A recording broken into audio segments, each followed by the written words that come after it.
Hello, everyone. My name is Michael Capabianco, and this is my TED Talk style short essay podcast about storytelling and what really makes it interesting to me. More specifically, what are the necessary elements of effective storytelling? It seems like now more than ever we have an unlimited amount of stories, but a very limited amount of the ways we tell those stories. Why is it that we can watch two different stories with the same narrative structure and enjoy them separately despite them feeling kind of familiar? And why hasn't the demand in storytelling ever dropped since the supply is so huge? First and foremost, storytelling should be seen as a message from an author to an audience in a simple and defined way, too. Much like an essay, a story has a thesis or a statement. It's the position that the author takes and disputes and ultimately proves correct. As a very simple example, being good is good and being bad is bad, so be good and not bad. And making a point kind of feels shallow when you don't explain it. It feels like a waste of time. And that's why it's the job of the world and the characters in a story to make the audience actually care about the message that the author is trying to get across without being directly told what that message is. Many people would assume that there are only two ways of going about creating a story. A character succeeds in understanding the message of the story and undergoes a positive change arc, while the opposite is the character missing the point and undergoing a negative change arc. Regardless of whether or not the hero succeeds or fails in the end, they will always start their journey believing a certain lie. There has to be a reason as to why the character doesn't know the truth yet, and this is effectively the starting point for the character. The story should be about how far they are able to travel from this starting point towards the truth. And in good storytelling, this lie extends not just to the character, but to the world around them and the world that they live in. And this could apply to real life as well. For example, in America, there's an often believed lie that once I have X amount of dollars, then I'll be happy. There's the idea that the lie will bring the character to a certain resolution. But in reality, it'll keep them exactly at the point where they start.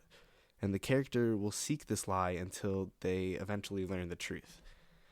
It is possible for a story structure to introduce a main character that already knows the truth, and this is in the case of the flat character arc.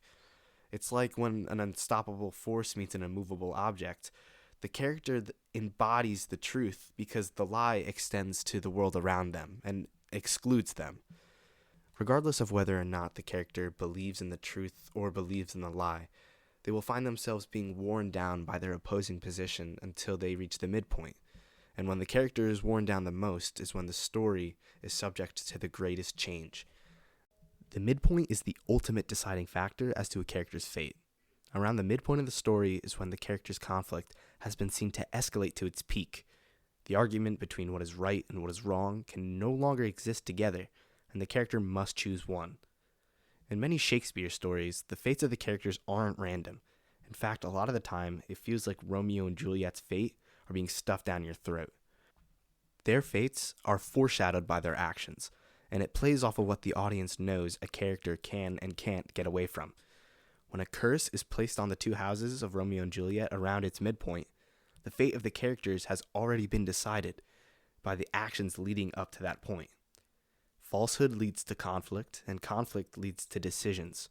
At the midpoint, decisions are made, and it leads to consequences. Whether or not those consequences are good or bad, the audience will understand when the character's decisions work to change the rules of the story. As author K.M. Weiland states, character drives plot, and plot molds the character's arc. They cannot work independently. And my favorite aspect of these storytelling devices is how simple they seem when you put them out on paper. Of course, most interesting stories are those with the highest stakes and the most conflict. But in a lot of cases, audiences just don't care when there's no backbone to a story structure. Stories, at the end of the day, are just stories about people, or aliens, or animals, or cartoons that think like people. The decisions and actions a character can make in a story can be extremely insightful about the human condition, and this is why the demand for stories are never seeming to end. with aspirations for writing and storytelling myself. Learning why my favorite movies are effective and picking up all the messages they send make me enjoy them a lot more. Knowing the secrets behind story structure seems to overlap substantially with understanding human behavior, which is why books, movies, and television should offer much more to the audience than just being a waste of time. Good storytelling makes a statement, and those statements should stick.